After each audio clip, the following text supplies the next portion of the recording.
이스라엘 모든 무리가 신광야를 떠나 여호와께서 명령하신 대로 이곳 저곳으로 옮겨 다녔습니다. 그들은 르비딤에 진을 쳤지만 거기에는 마실 물이 없었습니다. 그들은 모세에게 대들며 우리에게 마실 물을 주시오 하고 말했습니다. 하지만 모세가 그들에게 말했습니다. 왜 나에게 대드시오? 왜 여호와를 시험하시오? 하지만 백성들은 목이 몹시 말랐습니다. 그래서 그들은 모세에게 불평을 늘어놓았습니다. 왜 우리를 이집트에서 데려왔소? 우리와 우리의 자식들과 우리의 가축들을 목말라 죽게 하려고 데려왔소? 모세가 여호와께 부르짖었습니다. 이 백성에게 어떻게 해야 합니까? 이들은 당장이라도 나를 돌로 때릴 듯이 보입니다. 여호와께서 모세에게 말씀하셨습니다. 이스라엘 백성 앞으로 나아가거라. 이스라엘의 장로들을 몇 사람 데리고 가거라. 그리고 나일강을 칠 때에 썼던 지팡이도 가지고 가거라. 내가 시내산 바위 위에서 내 앞에 설 것이다. 지팡이로 그 바위를 쳐라. 그러면 거기에서 백성이 먹을 수 있는 물이 나올 것이다. 모세는 이스라엘의 장로들이 보는 앞에서 주님께서 말씀하신 대로 했습니다. 모세는 이스라엘 백성이 여호와께서 우리와 함께 계신가 계시지 않는가 하고 여호와를 시험했으므로 그곳의 이름을 마사라고 불렀습니다. 그리고 백성이 다투었으므로 그곳의 이름을 무리바라고도 불렀습니다. 미국의 대학 졸업식에서는 초통된 명사의 연설이 졸업 예식의 굉장히 중요한 한 부분을 차지합니다. 사회생활을 막 시작하려고 하는 젊은이들에게 인생을 이미 살아보았던 인생의 선배가 와서 실패하기를 두려워하지 말라라고 하는 메시지로 졸업 연설을 하는 경우가 많이 있습니다. 왜 실패를 두려워하지 말라라고 하는 이 메시지가 가장 인기 있는 주제가 되냐면 우리가 실수를 많이 하니까, 실패를 많이 하니까 당연히 그런 메시지를 전하게 되는 거죠. 특별히 fail forward, 뒤로 후퇴하는 실패가 아니라 앞으로 전진하는, 성장하는 실패를 하라라고 하는 주제가 아주 단골 메뉴로 등장을 합니다. 실패를 통해서 배운다, 실수를 통해서 성장한다, 이런 얘기 우리가 많이 하잖아요. 그래서 실패는 성공의 어머니라는 얘기도 있지 않습니까? 여러분도 많이 실수해보고 많이 실패해보셨죠? 그러니까 여러분은 어떤 것 같아요? 정말 실패를 통해서 성장하고 실수를 통해서 성숙해 간다라고 하는 간증을 할 수 있을 것 같습니까? 뉴욕타임즈 베스트셀러 작가인 로버트 그린이라고 하는 사람이 인간 본성의 법칙이라고 하는 책에서 이런 이야기를 합니다.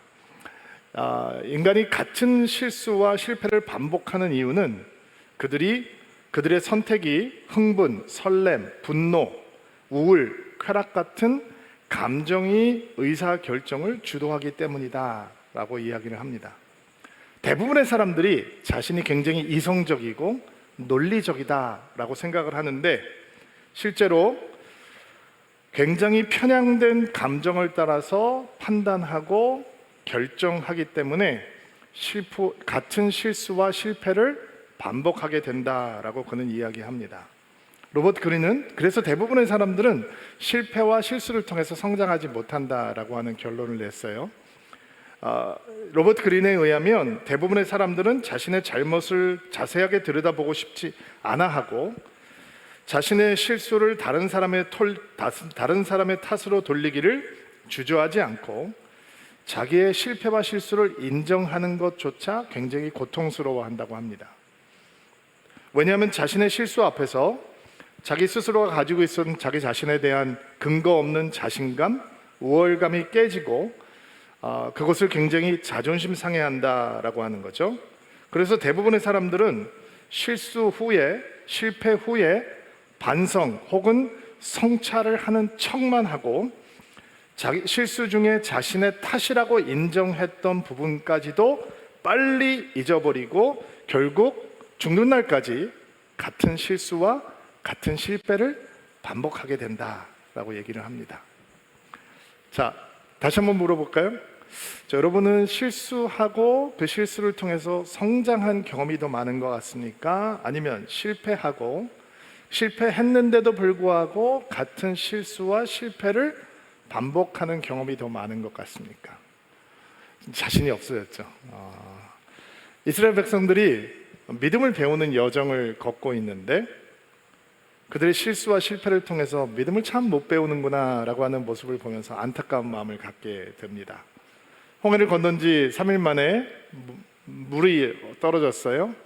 쓴물을 만나죠. 마라의 쓴물을 찾게 됩니다. 화를 내요. 그런데 하나님께서 그 쓴물을 단물로 바꿔주십니다.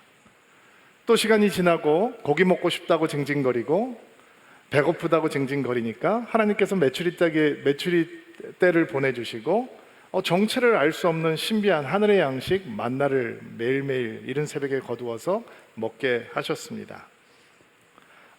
대단한 사건이죠. 근데 또 어려움을 만나고 어려운 상황을 만나면 그들은 여전히 과거의 실수로 과거의 실패를 반복해서 하는 것을 보게 됩니다. 리비딤에서 진을 친 장면들이 오늘 등장을 하는데 거기서 우리가 만나게 되는 이스라엘의 모습은 믿음과는 진짜 거리가 먼 모습입니다. 1절부터 4절까지 한번 볼까요? 1절 여러분이 먼저 읽어주세요. 시작. 이스라엘 모든 무리가 신 광야를 떠나 여호와께서 명령하신 대로 이것저것으로 옮겨 다녔습니다. 그들은 리비딤에 진을 쳤지만 거기에는 마실 물이 없었습니다. 그들은 모세에게 대들며 우리에게 마실 물을 주시오 하고 말했습니다. 하지만 모세가 그들에게 말했습니다. 왜 나에게 대드시오? 왜 여호와를 시험하시오? 3절 하지만 백성들은 몹시 왜 우리를 이집트에서 데려왔어? 우리와 우리 자식들과 우리의 가축들을 목말라 죽게 하려고 데려왔어? 4절 다 같이 모세가 여호와께 부르짖었습니다. 이 백성에게 어떻게 해야 합니까? 이들은 당장이라도 나를 돌로 때릴 듯이 보입니다. 아마 엘림이라고 하는 오아시스에서 가지고 왔던 물이 다 떨어졌던 것 같습니다. 이제 물이 떨어지자 그들의 못된 버릇이 발동이 되는데 모세에게 원망하고 불평하는 이 작업이 시작이 되는 거죠. 그리고 하나님을 의심하고 하나님을 불신하는 모습을 보여줍니다. 물이 다 떨어지니까 왜 우리를 이집트에서 데리고 왔냐? 우리를 목말라 죽게 할 거냐? 우리 가축이 다 죽게 됐다. 우리 아이들이 다 죽게 됐다라고 하면서 험악한 분위기가 만들어지는데 모세가 이 분위기를 어떻게 해석하냐면 그들이 돌을 던져서 그를 죽일 수도 있다라고 하는 분위기가 만들어졌습니다. 이스라엘 백성들이 이런 모습을 보면서 떠오르는 한 가지 질문이 있는데요. 이런 질문입니다. 이렇게 불평을 하던 그날 아침에 이른 새벽에 만나 먹었을까요? 안 먹었을까요? 만나 거두러 나갔을까요? 안 나갔을까요? 확인했겠죠. 또 만나가 내렸구나. 맛있게 먹었을까요? 안 먹었을까요? 당연히 맛있게 먹었겠죠. 근데 물이 없다고 불평하고 원망하고 있습니다. 참 어이없는 모습이에요. 이런 어이없는 이스라엘 백성들의 모습 속에서 사실은 믿음 생활을 하는 우리들이 기억해야 되는 중요한 몇 가지 사실을 발견하게 되는데, 먼저 이미 경험한 과거의 은혜가 저절로 오늘의 역경, 앞으로 우리가 만나게 될 어려움을 이기는 힘이 되어주지는 않는다라는 거예요. 과거의 은혜 체험이 저절로 믿음으로 변하지는 않는다는 거예요. 냉정하게 생각하면 지금 화를 낼 필요가 없는 거죠. 마라의 쓴물이 단물 변하는 거 봤고, 메추리떼가 떨어지는 거 봤고, 만나 내리는 거 경험했으면, 그리고 물이 없을 때 하나님께서 엘림이라고 하는 오아시스에 인도하시는 것을 경험했으면 흥분할 필요 없는 거예요. 놀라운 은혜를 이미 경험했으니까. 그런데 그 놀라운 은혜를 경험했다는 사실이 저절로 믿음이 되지는 않는다라는 거예요. 그래서 이스라엘의 이야기가 제 이야기가 되고 여러분의 이야기가 되는 거예요. 여러분 은혜 많이 경험했죠? 하나님께서 여러분을 앞에서 이끄시고 뒤에서 미시고, 때때로 우리는 혼자라고 생각을 했는데 돌아보면 우리는 한 번도 혼자였던 적이 없었어요. 하나님은 언제나 우리와 동행하셨고, 내가 스스로 견딜 수 없을 때 우리를 안아 지금까지 오게 하셨어요. 여기 앉아있는 어떤 인생도 뒤에 내가 내 인생을 돌아보니 참으로 하나님의 은혜를 입은 인생이었습니다 라고 하는 고백이 없는 사람은 단 한 사람도 없을 거라고 생각해요. 편안할 때는 편안한 대로, 힘들고 어려울 때는 그대로 하나님께서는 우리에게 언제나 신실하게 사랑과 축복을, 은혜를 베풀어 주셨어요. 아멘이죠. 그런데 그게 저절로 믿음이 되지는 않는다는 거예요. 하나님께서 우리를 이렇게 아름답게 은혜롭게 인도해 주셨지만 그 사실 자체가 우리의 오늘을 버틸 수 있는 힘, 우리의 내일을 준비할 수 있는 믿음으로 오토매틱하게 자동적으로 변하지는 않는다는 거예요. 이미 경험한 은혜가 오늘 만나게 될 역경, 내일 만나게 될 역경을 이기는 힘이 되려면 기도를 배워야 돼요. 기도를 배우지 못하면 두려움을 주는 상황은 언제나 원망의 자리가 되고, 숨이 막히는 불편을 야기하는 상황은 하나님을 향해 의심을 쏟아내고 시험하는 자리가 될 수밖에 없는 거예요. 기도는 사람에게 얘기하는 게 아니라 하나님에게 얘기하는 거잖아요. 사람에게 퍼붓고 싶은 이야기를 하나님께 퍼붓는 게 기도잖아요.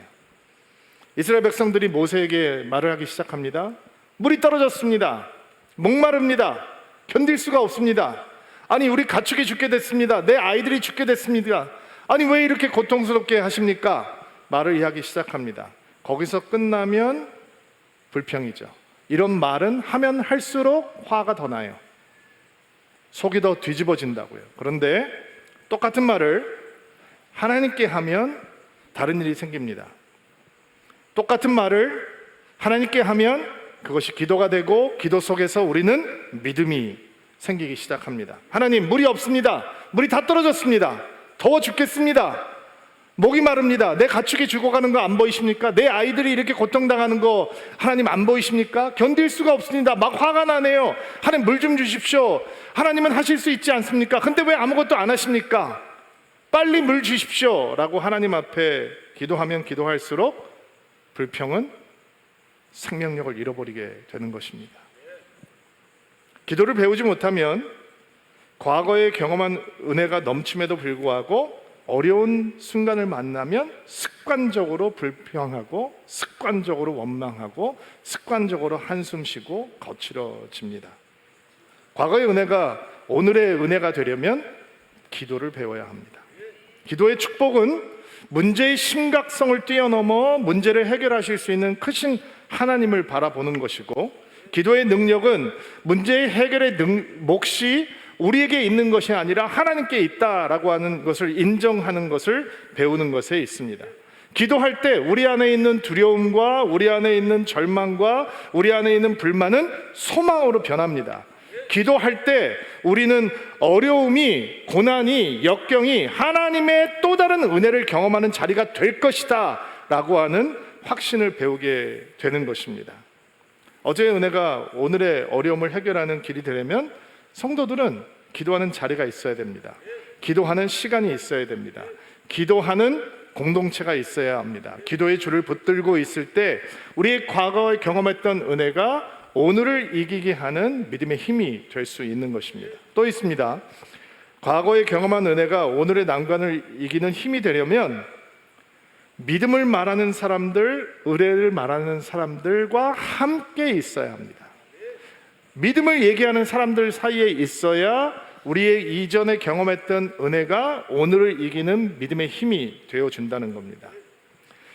이스라엘 백성들이 물이 없다고 모세와 함께 다투는 것을 보면서 이런 의문점이 듭니다. 오케이, 불평하는 사람이 있을 수 있죠. 사람이 그렇게 많이 있는데 왜 미숙한 사람이 없겠어요?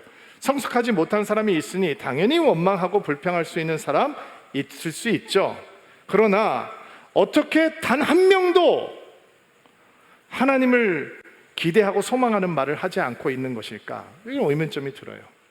사람들이 다 죽겠다고 모세와 다투고 하나님을 의심하고 불신할 때, 여러분, 우리가 마라의 쓴물을 단물로 바꾸시는 하나님 경험하지 않았습니까? 우리 오늘 아침에도 만나를 거두지 않았습니까?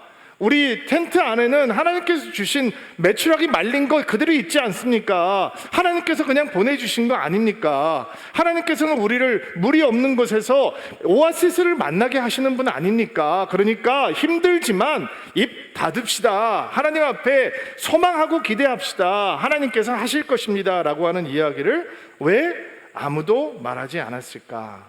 은혜를 말할 수 있는데, 하나님을 말할 수 있는데, 하나님의 역사하심을 말할 수 있는데, 왜 그들은 끝까지 불신만 얘기하고 원망만 입술에 담고 불평만 하는 것을 붙들고 있을까? 이게 그들 안에 있는 이집트 영성이죠. 뿌리 깊은 이집트의 노예 근성인 거예요. 하도 눌려 있고 붙잡혀서 살고 있었기 때문에, 평생 그렇게 살았기 때문에 남을 원망하고 남의 탓하고 불평하고 불만하고 의심하고 불신하는 것에 익숙하기 때문에 그들은 그것을 지금 아직 벗어날 수가 없는 거예요. 여러분, 태도와 언어에는 전염성이 있습니다. 이상한 농담하는 사람들 분위기에 들어가면 우리는 그런 언어를 배우고요, 음담패설하는 사람들 사이에 있으면 음담패설하게 되고요, 욕하는 사람이 있으면 우리 입술이 거칠어지고요, 맨날 돈 얘기하는 사람들 사이에 있으면 돌아버립니다. 제가 이민교회에서 신앙생활을 시작했거든요. 70년대 80년대 미국 이민교회는 교회라기보다는 한인의 기능을 더 많이 가지고 있었던 것 같아요. 그래서 이제 이민자들이 한국말 하는 사람들을 만나야 되는데 제일 쉽게 만날 수 있는 곳이 이제 교회가 되는 거죠. 그래서 한국 음식도 먹고 한국말도 하기 위해서 교회에 모여들었어요. 믿음이 있는 건 아니에요. 그런데 어차피 예배는 드리는 거니까 시간이 지나고 나면 이제 뭐 집사도 되고 뭐 임직 직분을 갖게 되는 거죠. 그런데 믿음이 없으니까 교회 안에 들어와서도 그냥 세상 사람들처럼 사는 거예요. 구역 예배하면 예배 짧게 드리고 파티하고 고스톱 치고 뭐 이런 일들이 너무 많았어요. 그러면 대화를 하다 보면 무슨 대화를 하게 되냐면 결국 남의 험담하게 되는 거죠. 그때 제일 빈번하게 등장할 수 있는 공통 주제가 뭐예요? 이제 목회자 욕하는 거고, 누군가 이 똑같은 대상에 대해서 서로 험담을 시작하면 금방 친해지는 것처럼 느낍니다. 그러니까 막 끈끈해지는 거죠. 이민교회는 많이 그랬어요. 부끄러운 경험인데 이제 부교육자들도, 왜냐면 언어와 태도에는 전염성이 있으니까 교회에서 이렇게 신앙생활을 배우다 보니까 부교육자가 돼서도 목회자가 돼서도 만나면 담임 목사님 험담하고 교회 험담하고 장로님 험담하고 이런 일들이 너무 많았어요. 저도 예외는 아니었어요. 막 열을 내면서, 그때는 제가 의식이 있다고 착각하고 오해했어요. 어리석었죠. 담임 목사님 나쁘게 얘기하면서 나는 의식이 있어서 그런 거다라고 생각을 했어요. 잘못됐는지도 몰랐어요, 솔직히. 왜? 다 그러니까. 그런데 제가 한국에 와서 목회를 배우게 됐어요. 20년 전 일이에요. 근데 그 교회는 다른 교회였어요. 사람들이 결이 달라요. 만났는데 성도들이 믿음을 얘기하고 목사들을 사랑한다고 얘기하고 축복한다고 얘기하고 목사들을 보석 같다고 얘기하고 우리 목사님 탁월하다고 얘기하고, 미국에선 한 번도 들어보지 못한 얘기예요.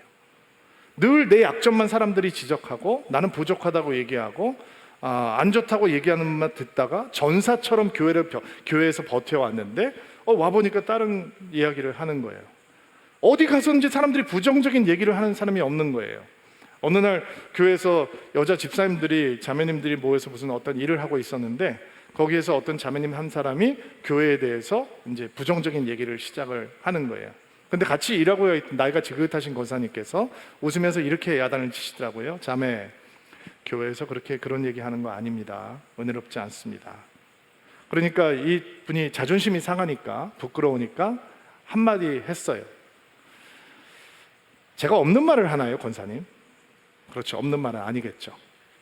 그런데 그 말을 하자 권사님께서 정색을 하시고, 제가 옆에서 저러다가 저 자매 울겠다라고 할 정도로 따끔하게 야단을 치는 거예요. 교회에서는 그런 은혜 없는 얘기를 하는 게 아닙니다.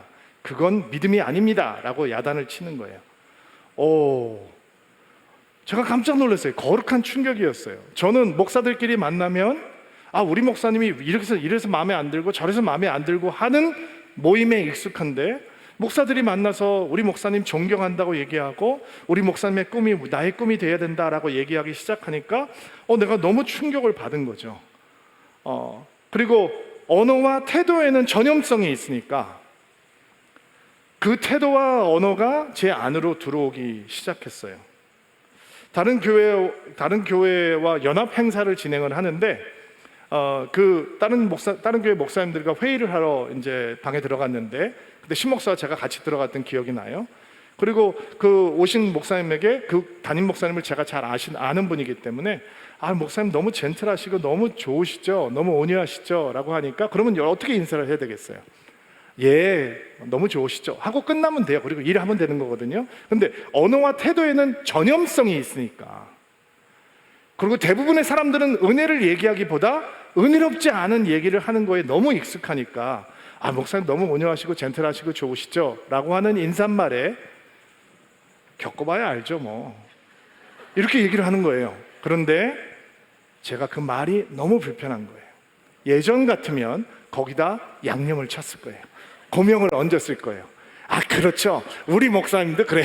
뭐 이렇게 했을 것 같아요. 그런데 언어와 태도에는 전염성이 있으니까 제가 결이 다른 교회에서 결이 다른 성도들과 리더들과 함께 신앙생활을 하다 보니까 은혜가 안 되는 얘기, 믿음과 상관없는 얘기, 예수님과 멀어지는 얘기를 하기 시작하면 견딜 수가 없는 거예요. 내가 그 말을 귀에 담고 마음에 심어두기가 싫어지더라고요.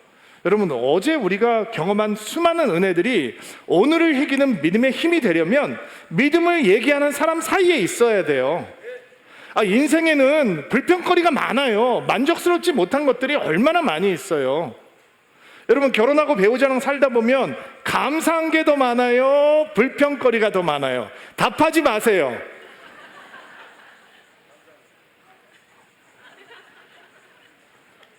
하나님께서 베풀어 주신 은혜가 오늘 우리에게 믿음의 힘이 되려면 믿음을 얘기하는 사람들 사이에 있어야 돼요. 불평을 말하는 사람들이 돼 있으면 내 인생 잘못 산 것 같단 말이에요.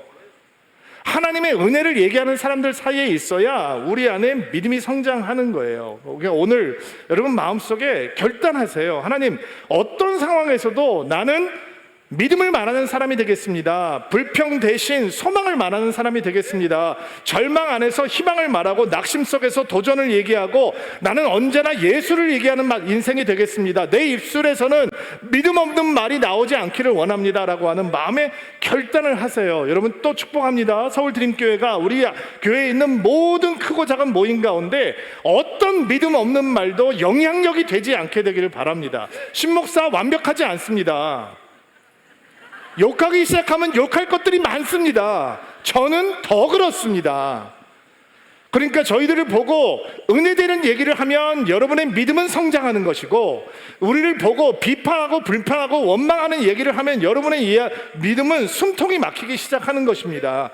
교회가 은혜로운 거는 사람들이 모여서 은혜로운 이야기, 믿음의 이야기, 예수의 이야기, 하나님의 이야기가 활발하게 될 때 교회가 은혜로워지는 것입니다.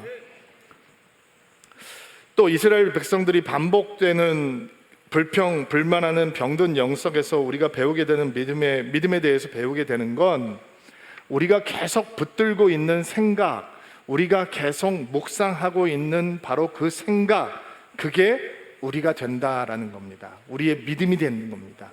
우리의 믿음의 내용이 된다라고 하는 거예요. 우리가 붙잡고 있는 생각이 우리입니다. 7절 말씀 보실래요? 7절 말씀 읽어주세요. 시작. 모세는 이스라엘 백성이 여호와께서 우리와 함께 계신가 계시지 않는가 하고 여호와를 시험했으므로 그것을 이름을 마사라고 불렀습니다. 그리고 백성이 다퉜으므로 그곳의 이름을 무리바라고 불렀습니다. 모세와 다투고 하나님 앞에서 불평하고 하나님을 시험했던 곳을 마사, 시험, 무리바, 다툼이라고 불렀다고 합니다. 물이 없으니까 괴로웠겠죠. 그들은 어떤 생각으로 그 순간부터 그들의 마음을 채우고 있냐면 하나님 있는 거야 없는 거야, 이게 뭐야 이거, 하나님 능력이 있는 거야 없는 거야, 어제까지는 뭐 물도 주시고 그러더만 오늘 뭐 마음 바뀐 거야, 하나님 변덕이 왜 이렇게 심한 거야, 이거 뭐 이런 하나님 믿을만 하겠어? 모세는 이거 뭐야, 우리를 인도하는데 왜 물 없는 데만 고생스러운 데만 골라서 가는 거야, 이건 뭐 내가 이렇게 이집트 떠나가지고 이렇게 고생하려고 온 거야? 이런 생각을 붙들고 있는 거예요. 우리가 생각하는 게 우리입니다. 우리가 생각하는 게 우리의 믿음의 내용이 됩니다. 우리가 붙들고 있는 생각이 우리의 믿음의 성격을 만들어내는 겁니다. 이렇게 의심으로 가득한 생각, 불신으로 가득한 생각, 하나님을 바라보기를 거부하는 생각으로 그들의 믿음, 마음을 채우고 있으니까 그들이 하나님과 다투는 열매가 맺히고 하나님을 의심하는 열매가 맺히게 되는 것입니다. 여러분, 이스라엘 백성들이 가나안 정복 전쟁을 시작할 때 처음 전쟁을 했던 곳이 여리고죠. 60만 대군 이스라엘 백성들이 여리고를 향해서 진군을 하는데 여리고에 살고 있던 사람들이 그 소식을 듣습니다. 그리고 성경은 그들의 마음이 녹아버렸다라고 얘기합니다. 간담이 녹아버렸다. 정신을 잃을 정도가 됐다. 요단강 동편에 있는 아모리의 강력한 왕들 시온과 옥을 멸망시켰던 이스라엘 백성들이 여리고를 향해서 올려오고 있구나. 이제 다 죽었다. 우리는 끝났다. 막 이런 얘기를 하면서 생각을 붙들고 있는 거예요. 그러니까 그들이 생각하는 게 그들의 믿음이에요. 우린 끝났구나. 죽었구나. 멸망당했구나 라는 거예요. 그런데 같은 이야기를 들으면서 다른 생각을 붙들고 있는 여인이 있었습니다. 라합이죠. 기생 라합. 하나님의 백성들이 와서 여리고를 무너뜨리기 위해서 다가오고 있다. 그는 멸망을 붙들지 않습니다. 죽음을 묵상하지 않습니다. 그녀는 하나님의 백성이 되고 싶다는 마음을 붙듭니다. 하나님의 구원을 받고 싶다라고 하는 마음을 붙듭니다. 나는 이스라엘에게 임했던 그 하나님의 언약 가운데 들어가고 싶다라고 하는 생각을 붙듭니다. 이방 여인이 이스라엘 백성들에게 멸망을 당하지 않고 살아남을 수 있는 길은 없는 겁니다. 그런데 그녀는 똑같은 이야기를 들으면서 어떤 생각을 갖고 있느냐? 나도 저 거룩한 하나님의 백성 홍해를 가르시고 만나를 먹이시면서 여기까지 이끌어 오신 저 하나님의 백성이 되고 싶다라고 하는 마음을 붙드는 겁니다. 그래서 라합이 구원받는 겁니다. 그리고 메시아가 임하는 통로가 되는 거죠. 보아스의 어머니거든요. 묵상하고 붙드는 것이 우리의 믿음이 되는 겁니다, 여러분. 야곱이 하나님을 제대로 만나기 전에 늘 무슨 생각을 붙들고 있었냐? 속이고 사기치는 생각 붙들고 있었습니다. 그러니까 남의 뒤꿈치 받고 형의 장자권 훔쳐내고 그리고 아버지의 축복 기도를 사기쳐서 가져가는 속이는 자가 되는 겁니다. 근데 그가 하나님을 만나잖아요. 들판에서 돌베개 자고 있다가 하늘이 열리고 거기서 천사들이 사다리를 오르락 내리락 거리고 하나님의 음성을 듣습니다. 그 음성이 뭔지 아세요? 아브라함에게 약속한 언약의 축복을 너에게 주겠다는 겁니다. 이 땅을 너에게 주고 내가 이 땅을 너에게 다시 이 땅으로 데리고 오겠다라고 너무 감동을 받는 거죠. 지금 목숨을 부지하기 위해서 외삼촌 집으로 야반 도주하고 있는데 돌베개 집이고 누웠는데 기가 막힌 기구한 인생 아닙니까? 그런데 그가 하나님의 음성을 듣습니다. 내가 여기를 너 다시 데리고 올 거다. 잊지 마라. 너무 마음에 감동이 되니까 돌기둥을 세우고 거기다가 하나님을 경배하면서 뭐라고 이름을 붙이느냐? 베델이라고 붙였습니다. 하나님의 집 이런 뜻입니다. 그리고 고생스러울 때 그가 무슨 생각을 하는지 아세요? 그 베델의 약속을 붙드는 겁니다. 생각하는 게 우리입니다. 생각하는 게 내 믿음입니다. 그리고 인생이 흔들리고 가장 고통스럽고 어려울 때 그는 어디로 돌아가는지 아세요? 베델로 돌아갑니다. 이스라엘 백성들이 왜 하나님을 의심하고 하나님을 부정하고 하나님을 시험하는가? 붙들고 있는 생각이 그 생각이기 때문입니다. 이렇게 끊임없이 생각하고 묵상하는 것이 우리가 되고 우리 믿음이 되기 때문에 사도 바울은 이렇게 격려하고 도전합니다. 빌립보서 4장 8절 말씀 한번 읽어볼게요. 한 목소리 읽겠습니다. 시작.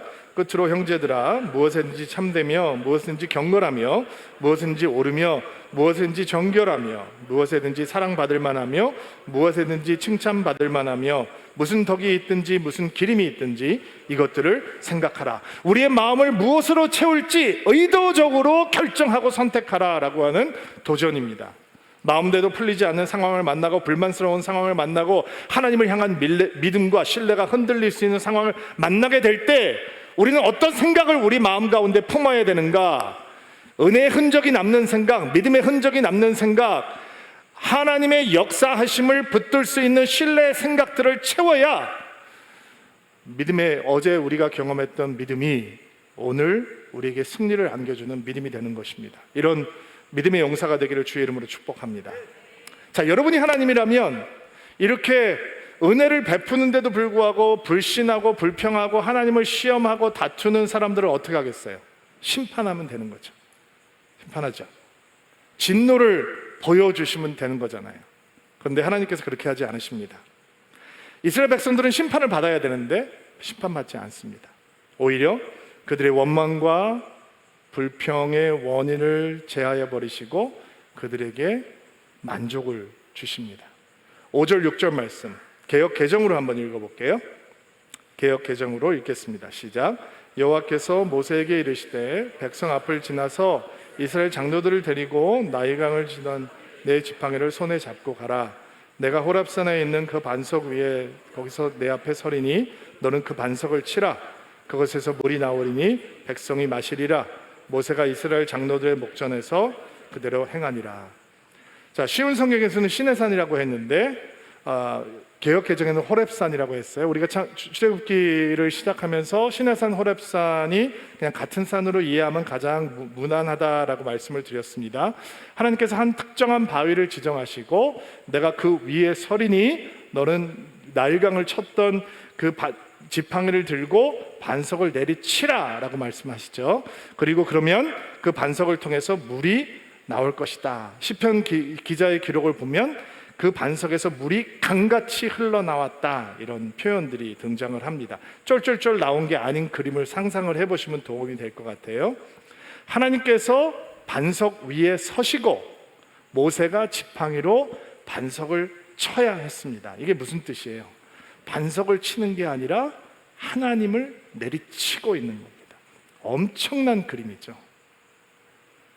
이스라엘 백성들이 보였던 불신, 불평, 원망, 하나님 시험하고 하나님과 다투는 그 고약한 병든 영성을 치유하는 하나님의 방법은 하나님이 상함을 당하시는 겁니다. 하나님이 내리침을 당하시는 것입니다. 반석을 치는 것이 아니라 하나님을 내리치라 라고 말씀을 하고 있는 것입니다. 이스라엘 백성들이 불신의 진노를, 불신 때문에 당해와야 하는 진노를, 심판을 피할 수 있는 유일한 방법은 하나님이 먼저 그것을 짊어지고 상함을 당하시는 것입니다. 사도 바울은 이걸 어떻게 이해했냐면 고린도전서 10장 1절로 4절 말씀 한번 읽어볼게요. 읽어주시겠어요? 시작. 형제들아, 내가 너희가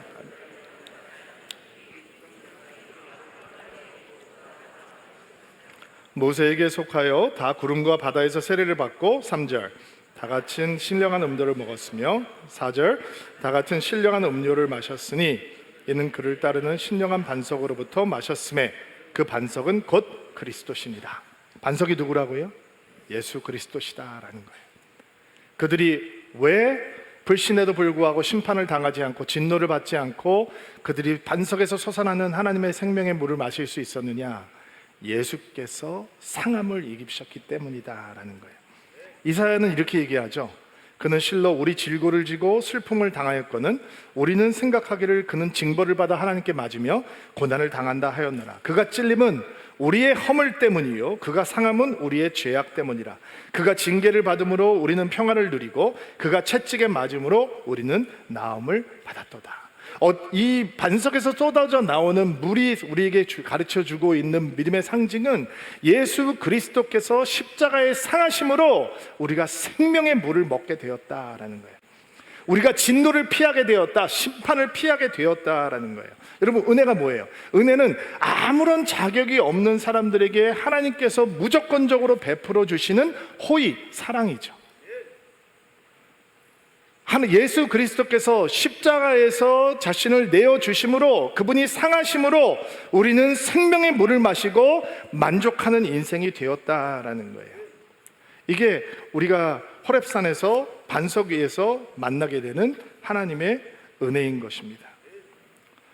호렙산에서 미리 보는 십자가의 외침이죠. 십자가는 하나님의 거룩한 외침입니다. 어떤 외침이냐? 내가 감당했다라고 하는 외침입니다. 그런 놀라운 은혜를 받고 있으면서 하나님을 시험하고 하나님과 다투고 하나님을 불신하고 이집트를 그리워하고 있는 이스라엘 백성들에게 반석을 치라 라고 했을 때 내가 그 반석 위에 올라서 내가 상함을 당함으로 내가 다 감당했다, 나의 심판과 진노는 너희에게 오지 않을 것이다 라고 하는 하나님의 거룩한 외침입니다. 이게 십자가입니다. 이게 우리에게 주어지는 은혜입니다. 이스라엘 백성들이 음식이 나지 않는 땅을 걷고 있잖아요. 물이 없는 땅을 걷고 있거든요. 왜 그렇게 물이 없는 곳, 음식이 없는 곳을 걷게 하셨을까요? 우리가 떡으로만 사는 인생이 아니라 하나님을 먹고 마시는 인생이 되어야 된다라고 가르쳐 주시는 거죠. 떡으로 만족하는 것이 아니라, 물을 마심으로 살아가는 것이 아니라 하나님 때문에 만족하고 하나님 때문에 이 갈증이, 목마름이 없어지는 것을 경험하기 위한 것입니다. 여러분, 사람들이 만족하고 사나요? 그렇지 못하잖아요. 그래서 뭔가 자꾸 더 가지면 될 거라고 생각해요. 더 하면 될 거라고 생각해요. 더 높이 가면 만족할 거라고 생각해요. 만약에 우리가 원하는 것들이 이루어져서 우리가 만족을 누릴 수 있다면 이 땅에서 가장 만족하는 사람들이 많은 곳은 서울대학이 돼야 되고 하버드 대학이 돼야 되겠죠. 근데 그렇지 않잖아요. 소유가 많아지면 정말로 만족하나요? 힘과 명예가 많아지면 만족이 되던가요? 쾌락을 마음껏 누리면 만족이 되나요? 결혼하면 만족하나요? 아이가 생기면 만족이 돼요? 아니면 아이가 집을 떠나야지 만족이 되나요? 왜? 건강하게 살면 만족한다, 건강하게 오래 살면 만족하다라고 생각하시죠? 그러면 가장 만족스러운 것은 양로원이 되어야 되지 않나요? 어르신들 모인 곳이 가장 만족스러워야 되지 않아요? 근데 그렇지 않잖아요. 인간은 언제 만족할 수 있는 겁니까? 이 반석에서 솟아나는 샘물을 보면서 은혜를 만난 인생이 만족하는 것이다 라고 하는 것을 배우는 겁니다. 은혜는 예수님입니다. 우리 신앙을 한번 돌아봐요. 너무 감사하죠. 하나님 사랑하죠. 저를 이렇게 축복해 주셨는데 사랑하죠. 이런 얘기 많이 합니다. 제 삶을 보세요, 목사님. 하는 일마다 잘 되고 우리 가정은 화평하고 우리 아이들은 하나님의 은혜 안에 있고 이렇게 좋은 교회 만나서 신앙생활 할 수 있으니 정말로 하나님 사랑하죠. 기쁨이, 제 삶은 정말 감사와 기쁨이 넘칩니다. 들어보면 다 하나님께서 주시는 것들 때문에 기쁘고 감사하다는 내용이에요. 오늘 말씀은 그런 말씀이 아니에요. 참된 만족은 예수께서 가져다 주는 무엇 때문에 우리에게 주어지는 게 아니라 예수 때문에 주어지는 거예요. 예수님께서는 우리에게 선한 선물을 주십니다. 그러나 그 선물 금방 질려버립니다. 제가 고등학교 때 많이 다니던 떡볶이 집이 있었어요. 얼마나 맛있게 먹었는지 몰라요. 20년 전에 한국에 다시 들어와서 제가 동료 목사님들하고 그 떡볶이 집을 찾아갔어요. 설레는 마음으로 갔어요. 근데 맛이 똑같지가 않아요.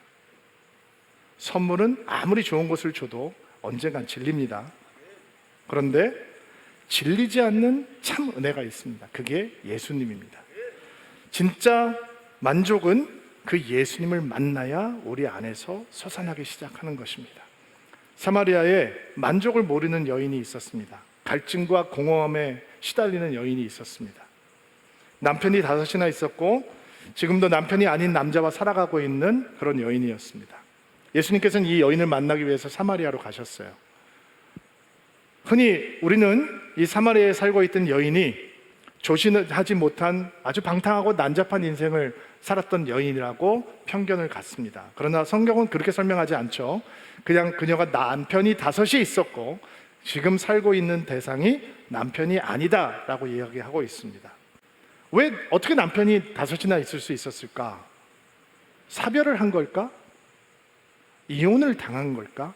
예수님 당시에 남자들이 무분별하게 여자들에게 이혼 증서를 써주고 아내를 버리는 일들이 사회적인 문제가 되고 있었거든요. 정확한 상황은 성경이 설명해 주지 않으니까 알 수 없습니다. 그런데 예수님께서 이거 하나는 분명하게 짚어주셨습니다. 그녀가 방탕한 과거를 가지고 있었던 여인이든 아니면 버림받아서 슬프고 기구한 과거를 가지고 있었던 여인이든 상관없이 이 여인에게는 누구도 채울 수 없는, 누구도 해소해 줄 수 없는 목마름이 있었습니다. 예수님 그것을 해결하기 위해서 그녀를 만나 주신 겁니다. 그리고 그녀에게 이렇게 말씀하시죠. 내가 주는 말을 마시는 자는 영원히 목마르지 아니하리니.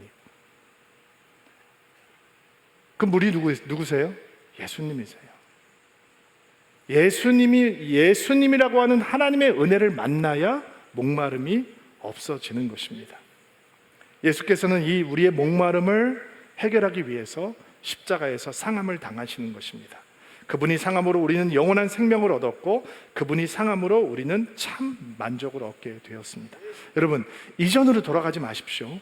무엇을 얻어야, 무엇을 가져야, 어디에 가야, 어디에 올라야 내가 만족할 수 있다라고 하는 과거의 삶으로 돌아가지 마십시오. 틴즈 아이들 캠프를 하는데 간증문을 좀 받았다고 하더라고요. 제가 오늘 이 간증문을 읽으면서 예배 때 좀 나눠야 되겠다라는 생각을 들었는데 고3 아이예요.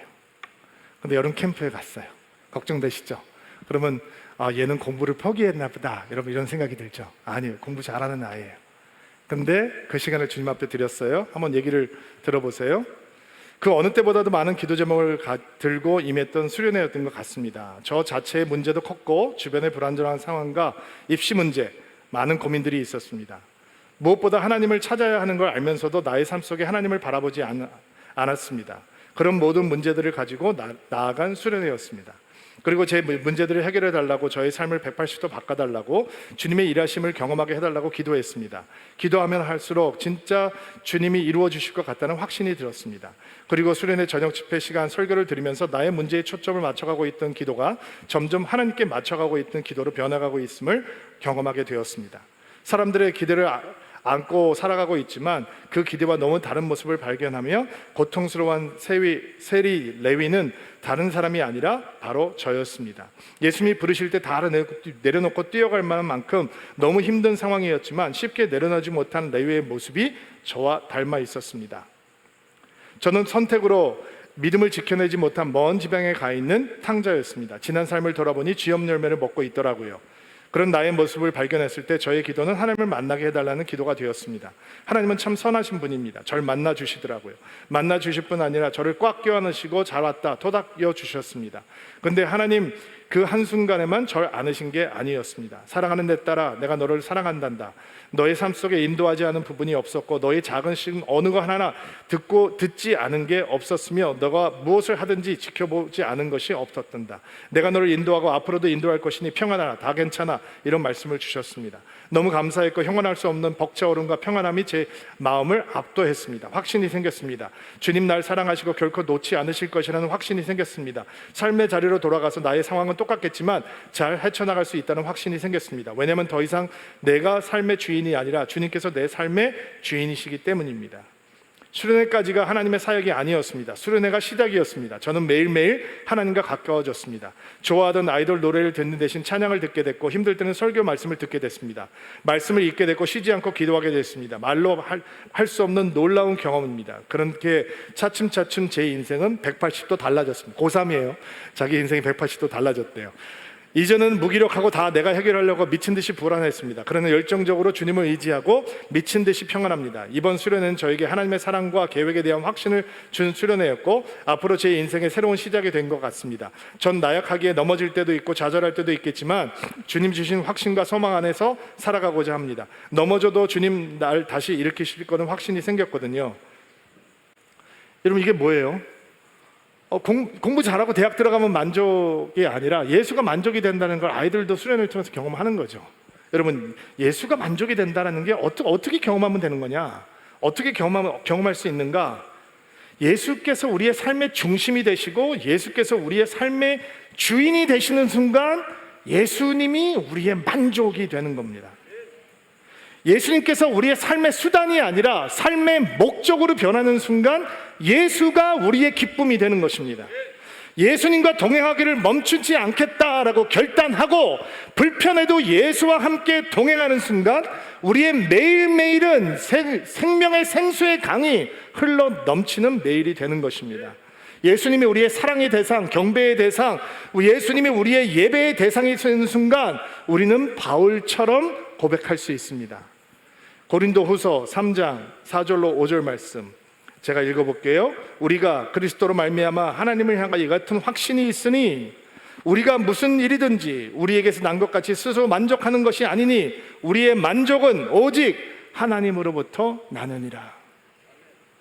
예수와 매일 동행하며 예수가 우리의 주인 되고 우리의 중심 되고 우리의 삶의 목적이 될 때 우리의 만족은 오직 예수 그리스도로부터 나느니라 라고 하는 고백은 당연한 고백이 되는 것입니다.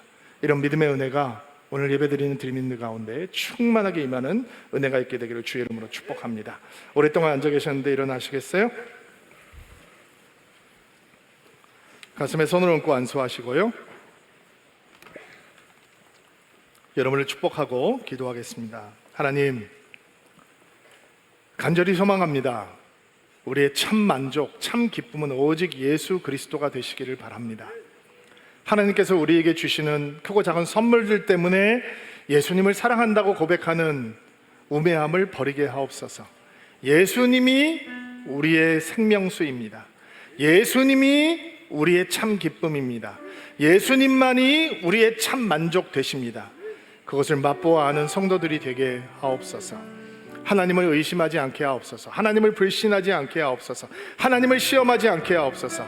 하나님을 온전히 믿음으로, 하나님을 온전히 따름으로 예수님이 우리의 만족 되시는 것을 날마다 경험하는 믿음의 사람들 될 수 있도록 은총 베풀어 주옵소서. 예수님의 이름으로 기도하옵나이다.